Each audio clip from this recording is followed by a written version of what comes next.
Hey guys, so I am back. Welcome back to my channel. I've been gone for a while, but I am so excited to talk about something that concerns all women because I'm focused on wellness and I want to be well, and surely I want you to be well. I'm going to share with you information that will potentially change decisions that you make going forward when it comes to pads.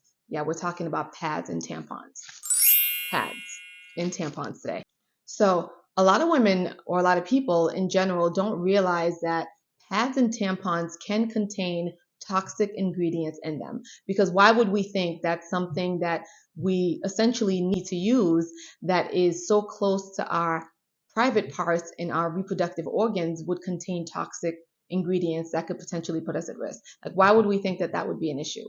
But it is. And so we're going to talk about that today in the role that it plays. So a lot of pads and tampons contain plastic in them, along with some other concerning chemicals like phthalates, which are known to be like endocrine disruptors, which essentially can throw your hormonal balance completely off track, as well as these like volatile organic compounds, which are really like small particles that get released into the air. There was a study done by reproductive toxicology that showed that long-term exposure can cause like harmful chemicals to be absorbed by your genitals. And so they looked at 11 brands tested from in Korea, Japan, Finland, France, Greece, the US. So in testing 11 brands from these countries, they found that there were many of them that contained these like small particles that get released, these toxic chemicals, as well as phthalates.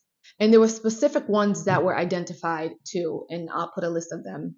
But here's one of the most shocking things, right? They found that the amount of these chemicals that were in these pads and tampons were significantly higher than those found in plastic products. So think about commercial like plastic products that are out there.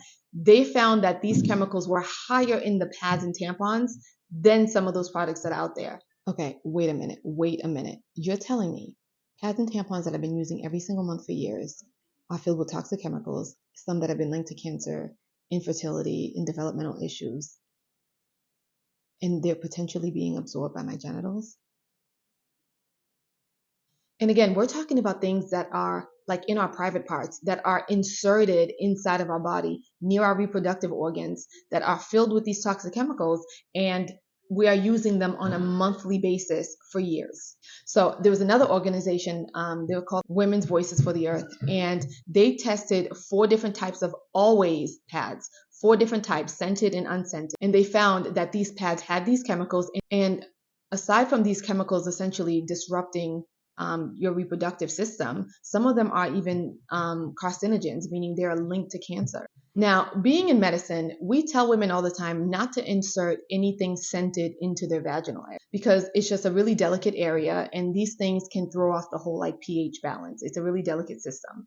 And so we teach people about not using scented products down there, but we fail to know for ourselves that even the pads and tampons that they're using and things that we recommend could be even more toxic than some of these things that we're telling them not to use. And so when you know, then you can share the information, and then you can make the right decisions going forward. Okay, so what does this mean? Does this mean that we shouldn't be using pads and tampons at all? No, there are specific pads and tampons that you absolutely probably should not use just because they've been tested and they clearly contain some of these toxic ingredients, and we don't want to put ourselves at risk. Because when we think about the issues with infertility and the ways that it's not just an issue for men and women, which I want to do a separate YouTube on that topic, infertility, and how some products that both men and women are using and how they're linked to infertility. But when we think about infertility, we see that it's such a big issue, and it's something that people spend thousands of dollars trying to get treatments when it comes to like IVF, the testing and things that are included. But then there are some things that we don't even consider when we think about risks, right? And this is something that we really need to talk about, and it's something that we really need to make a change. So what do? Well, we stop using some of these products that we know have been tested and are known to contain some of these chemicals. There are pads and tampons that you can use. There are some brands and companies companies that are more mindful of the ingredients that they're using, and so you're less at risk. There are also other options that are not just standard pads and tampons that are that women can use, and women have found great benefits from using them. So I'm going to talk about that in the next video that I'm going to do coming up in a few days.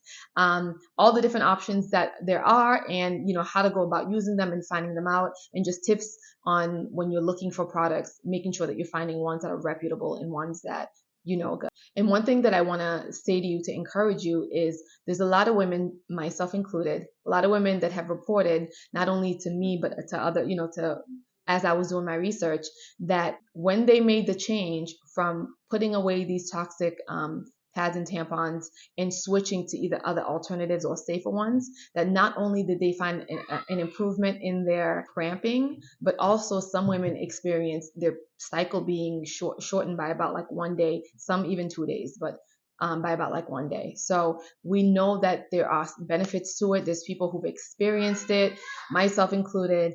So it's definitely worth us having the conversation. All right, so that was part 1. Stay tuned for part 2 on the options and the choices that you have. So what can you do in the meantime? 1, you can like and subscribe to this channel and turn your notifications on so that when that episode comes out, you don't miss it. 2, you can get my book. You can find it on Amazon as well as my website, and I'll include the link down there. Or 3, you can follow me on social media and just go through old posts that I posted on this topic and get the information if you can't wait. Until then, see you next time.